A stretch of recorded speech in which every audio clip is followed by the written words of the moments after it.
yellow cards for managers this coming season. What are your thoughts on that? I don't have a problem with it. Used in the right way for moments when a manager or staff overstep the line as we know it, which I think is a line of respect for the opposition, line of respect for the referees or who it may be, then I think maybe it brings clarity, because sometimes I've seen it where we're not sure why or what a ref's been sent to the stands or not, and there's been some sort of confusion. So used in the right way, I don't think it's a big issue, and hopefully it will let the fan at home or in the stands see the reason, and then the referee can explain that reason afterwards.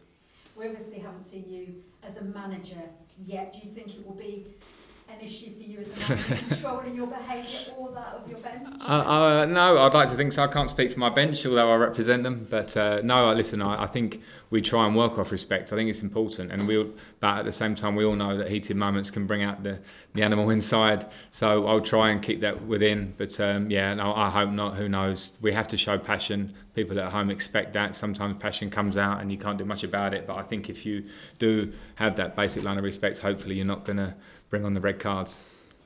Now, something you've been dealing with as a manager this summer and that's been keeping you busy, transfers, 5 new signings already here. Obviously the big issue has been over the future of Matty Vidra. You said at the weekend you needed clarity over that. Have you had any clarity yet? Has there been any more developments? Well, the only clarity is that he's our player. There was interest in him. I think we're all aware of that. I saw it on the TV in the week. And he's our player, and there is no one that is knocking our door down, making offers for him. He's just returning to fitness where he's had an injury. He's not far away from training with the first team. He's a good player, we know that. He was the top goal scorer in the league last year. So he will be training with us in the first team, and he remains our player, and that's the clarity you've got at this moment. Do you see a future for him? Is he very firmly part of your plan? Yeah, sure. As it goes for every player in this squad, players that can really offer, and he can, because we saw that last year with goals.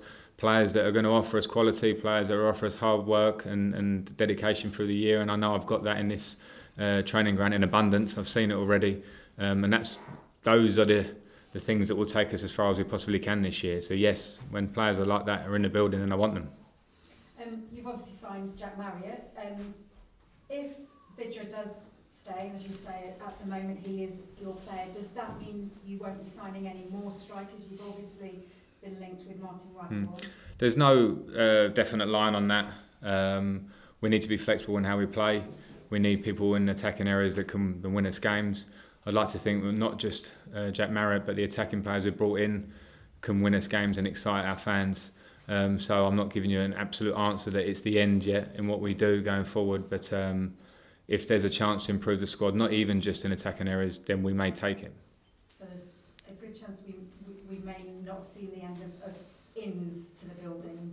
Yeah, there is that chance. Listen, I'm very happy with the squad we have, and everyone has worked really, really hard in pre-season to get us. We've had some good results pre-season. It counts for nothing because the business end starts right now on Friday night and going forward. But I'm happy with what we've got. So if there are some ins, then there will be ones that I really feel will improve us.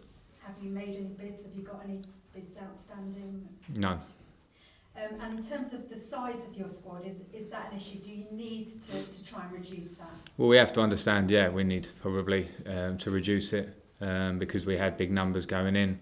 That's something that we're actively looking at, but same story as the ins. There are no facts for you at the moment, but it's something we're looking at as we move forward. It's the balance of the squad we need to be careful of, and we think we've addressed certain issues already. If we have to carry on addressing them in the transfer window or the loan window, then we will. George Evans, the latest of your signings from Reading. Tell us about him. What will he add to your squad? Well, I had a year with George at Manchester City. He trained with the first team very regularly at a very young age. I saw his qualities on the ball, his attributes as an all-round midfield player, can do different roles for us defensively, and as a midfield player who can link play with his good technical ability. So I think for us it was a great signing. I also know his personality, and that's as good, if not better, than him as a player. He's a really, really good professional, so he can offer us on both fronts.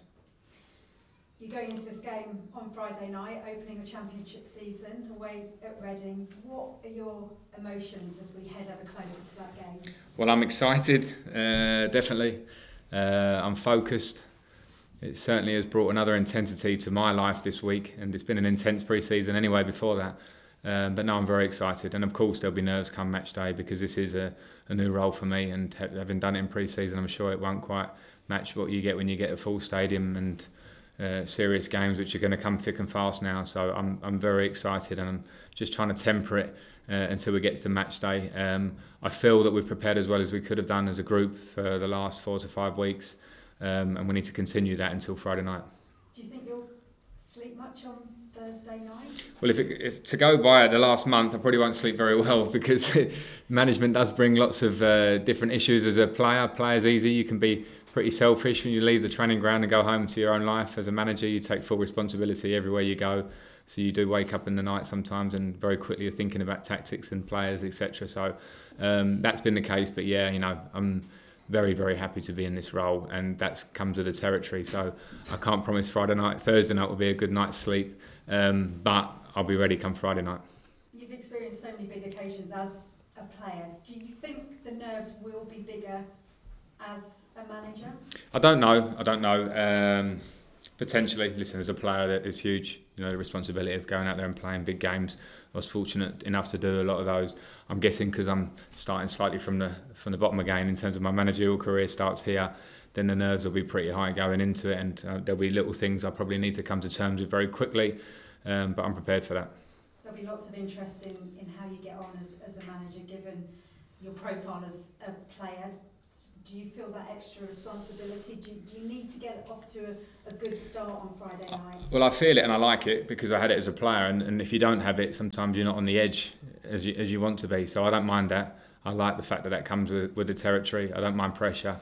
I feel the pressure of wanting to get off to a good start, but I know it's not that simple. We'll only get the start that we deserve in terms of how we play in these opening games, and I'm not short-sighted about it. It might not go perfectly in the beginning. We're working towards success here, hopefully, over a period of time. I obviously hope we start well, but the reality is we have to be ready if we don't, that we keep going and bouncing back. And I have a real belief in this squad, so I hope it will be a positive. Have you got your starting 11 in your mind already? Pretty much. But we have a good squad here, so it's not absolutely foolproof. There are a couple of days, but we've been working towards not just a starting 11, but an idea of how we're going to play, and we want to be flexible. So if people don't start the first game, they can come in and get straight into it. There are so many games in the Championship this year, as we know, so every player in that squad is going to have a lot of time to give it for us and help us get to where we want to be. A lot of people tipping Derby as ever to be up there in the mix in terms of promotion. Are they right to think that? Well, yeah, I mean, it depends where you look. I mean, listen, we are on paper a Premier League club, the size, the infrastructure, been very close a lot of times, but there are a lot of other clubs challenging. There are a lot of clubs that have spent a lot of money to improve their squads. There are a lot of clubs that have come down from the Premier League again that have different finances to what we have. So we're fighting, we're challenging against the odds, but we have to have an inner belief here. If people tip us, it means nothing. What we have to do is believe it on the inside and show it every week. You signed Joel Jones from Reading. Have you been talking to him a lot about what to expect from Reading in this game? We may have had a conversation, but listen, in modern football you study the other team so much, and I have a lot of respect for Paul Clement. I know he's a good coach. I don't know exactly what to expect come Friday night, so I've had a brief conversation with George, but it's more the work we do as staff behind the scenes, and after that, as much as we do the work, it's the 11 players that go out for us on Friday night up against the Reading players that are the important factor. So let's hope that we can perform better than them. And just finally, what can we expect from Derby on the pitch this season? What sort of football are we going to be seeing? Well, you're going to see work ethic, and I've seen it in pre-season, and you're going to see hopefully energy, and you're going to see a passion for this club to get us to where we want to be. And of course, we're making no promises, but those are our absolute foundation. I think those are the things that the fans will react to. We have a huge fan base here, a very passionate fan base that will get behind that as a starter, and then after that, hopefully we can play good football. Thank you. Frank, you touched on it briefly, but I wonder if you could just speak on it a bit more in detail. How different of a week is it, the lead up to it, that first game of the season, as a manager now, as opposed to when you were a player? Well, you have full responsibility as a manager, so it's very different in terms of the the problems that come your way. Shouldn't really call them problems, but it's a constant flow of organisation, of working with individuals, the squad, making sure everyone's happy, from the players to the people and staff working at the training ground. So yeah, there's a lot. But for me this week, as opposed to any other in pre-season even so far, has been about focused and getting towards Friday's game. So from the start of this week, we have had an intense focus. We've tried to transmit that to the players, and I've got that back from them. But yeah, it's harder work as a player as such, because you have the responsibility of the whole club. You have a wealth of contacts within the game. Do you turn to anybody this week or last week, any more experienced managers that have been there and done it for many, many years, and say... Yeah, I haven't this week. I haven't. Spoke to my dad, but you know, you should speak to your dad regularly. So football comes up, and we'll speak. But yeah, listen, I'm always open to listen, and I have connections in the game. We all know that. I spoke to managers, that I'd worked with, and friends in the game when I first took the job. I haven't bothered them this week. I'm more worried about what happens in here. So the conversations are mainly with my own staff and with the players to try and get us right for Friday. You're a great researcher of your opposition. Have you sat down and watched a lot of footage of Reading? Yes, I've watched footage. Yeah, again, this is a team. I rely on the people around me as well. But as a manager, you have to watch them and try and prepare your team. And I think preparation is key. It's absolutely key in anything you do in life, as far as I see. And if we can prepare as well as we can, we give ourselves the best chance. Signed a handful of players in the last couple of 3 weeks or so. Are they all in line to feature at that stage already? I'm not sure because there are different levels of fitness. And some players that are already here that have done a full pre-season have played their way into contention. So we'll see about that. I'm not even sure it will be after tomorrow's training session that we can be really clear as to what squad we take down to Reading. You mentioned how excited you are. When was the last time you were this excited about a football match?